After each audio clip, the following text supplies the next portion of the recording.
عليكم أصحابتك وحرم فاتوش فاميلي سودا وهذا سيدتهين ملفي عنيهاي ما شاء الله ما أنت سيدا أكسونتهين شلي وحال عديي ان sanadkii iyo housekii hadday ahaan lahayd isteediyada marka waxaan rabaa update ina inka siiya xalay anigoo update-kii wada xaggayga snapchat-kayga barta snapchat-ka igu soo darsada insha Allah hadaad haysanin ayaan ka seexana because result-ga qaarkooda waa la soo waxay qaarkoodna wali lama soo waxayna oo lama sugi karin sida Georgia oo kale marka waxaan rabaa inaan both إنك سي أبديت من الصورة يدنا عفدر على كلا بضوا السلام عليكم عميش كحرم فاتوش فمري سودا وهذا واحد نجيه ليسين داهية عاد وقروح بدن كلا رب بدن له على أبو جريها لوجو تلقى لها هدي أهلاد جويال هدي أهلاد ميسس كألعاب تودي شرحات دي جريو أردم مايسترن كونتن كاستيد بوحان سمايا شيبين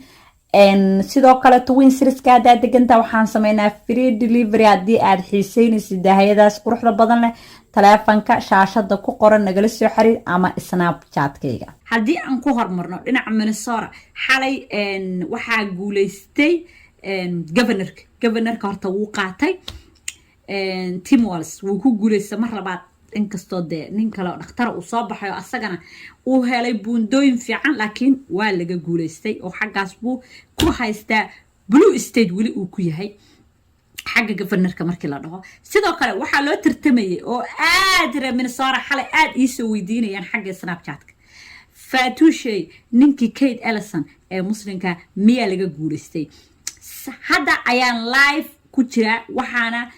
maraysa foodkii 95 boqolkiiba 95 ayaa soo xarootay wuxuu haystaa boqolkiiba 50.42%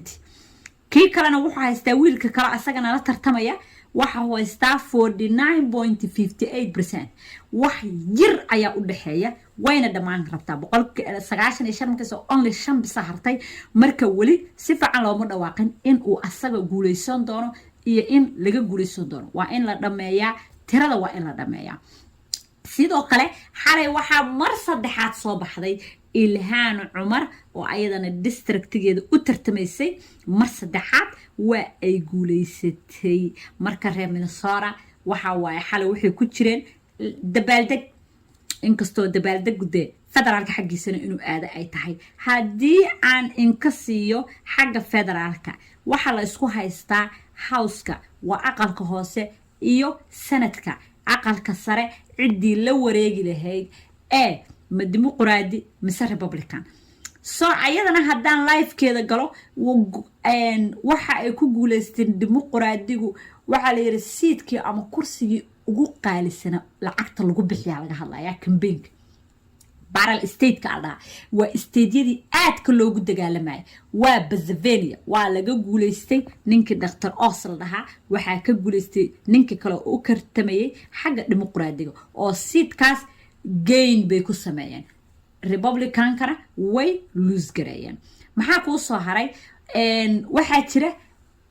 kuwa kale oo la fiirinayo aad loo fiirinayo waxa kamid ah Georgia inkastoo ninka dimuqraadiga uu ku sareeyo waxa laga baqayaa inuu anytime qaadi karo Georgia result ayaan hadda noo gelayaa way socotaa tirada because aad ayaa loo xisaabiyaa hadda waxay kala haystaan waxa lagu leeyahay waxay kala haystaan 49 iyo 58 waa very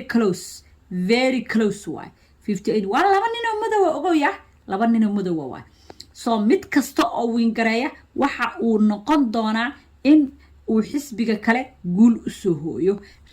dimuqraadiga waxay hadda so far waa tie Republican-kana 1 seat ayay lose gareeyeen dimuqraadigana 1 seat ayay gain gareeyeen waxa la kala marayaa 58 iyo 58 baa la kala marayaa marka waxa waaye aad ayay waxay ku xiran tahay in ay soo waxeeyaan siidadka dhiman soo dhameystiraan oo ah kuwan Georgia iyo maxaa la dhihi jiray Nevada iyo Phoenix Arizona inay soo dhameystiraan waaye markaas ayaa la kala ogaanayaa house-ka waxa waaye Republican anigu saasna waxay Republican ayaa house-ka la wareegi doona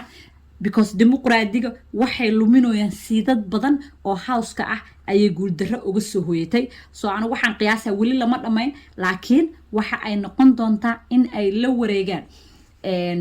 maxaa dhihi jira house-ka taas baa qatar ay ugu jiraan because hadda waxay kala haystaan 200 already waa la wareega 214 iyo 221 so house-ka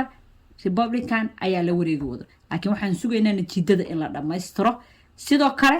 sanadku waa badweyn labadoodaba way qaadan karaan kana waxay haystaan 48 kana waxay haystaan 48 so mid kasta waxa laga rabaa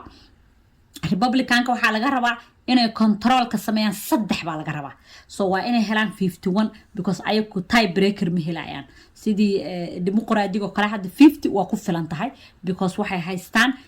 Kamala Harris oo ah madaxweyne ku xigeenka oo waxay noqonaysaa tie breaker markii wax loo codeeyo hadii 50-50 la kala noqdo oo all sanad ay codeeyaan ayada imaanaysa dhinaca dimuqraadiga ee 51 ka dhigaysa oo saas ay ku weyn kareynayaan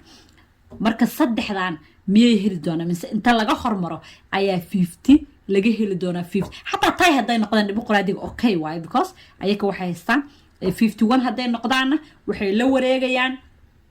saasay hogaanka kula wareegayaan soo marka waxa aan sugnaaba waa update-ka sanatarada dhiman ee Georgia iyo Nevada sidoo kale dariska Wisconsin waxaa la wareegaya Republican baa la wareegaya oo xaggaas dimuqraadi governorkii waa lagala wareegay marka hadii ay noqoto in ay house-ka iyo la wareegaan house-ka iyo aqalka sare aqalka hoose la wareegaan waxa ku soo gali doona Trump oo dhag email aan la qabta lahayn waxa uu sugayaa kaliya labadaas aqal in la wareego Republicanka madaxweynaha hadii house-ka iyo dimuqraadiga in la wareego 4 sano soo socda xataa ma heli doonaan madaxweynenimo because Trump yaa codeyn cid u codeynaysa Trump oo dhag la qabto aan lahayn baa soo socda xalay waxaan fiirsanayay Republicanka oo ka hadlaya nin Republican oo dhahay Trump ma rabno in uu announce gareeyo inuu madaxweynenimo u tartamayo after midterm markay hadda dhamaato midterm markay dhamaato waxa aan rabnaa inaan iska aadno holiday familiyadeena la soo baashaalno maskaxda ka saarno doorasho markaas kadib ha noqoto laakiin asaga go'aanka iska la haduu sameeyo soo waxay ku tusaysaa Trump oo dhag la qabta lahayn inuu soo geli doono oo imaan doono aniga ayaa update ina soo siinaya marka la kala adkaado hadda update-kaas ku sii jooga aad baad u mahadsantihiin subscribe saara gambaleelka fura asxaabtaadana la share garay xagga Snapchat iyo TikTok-na iga soo darso insha Allah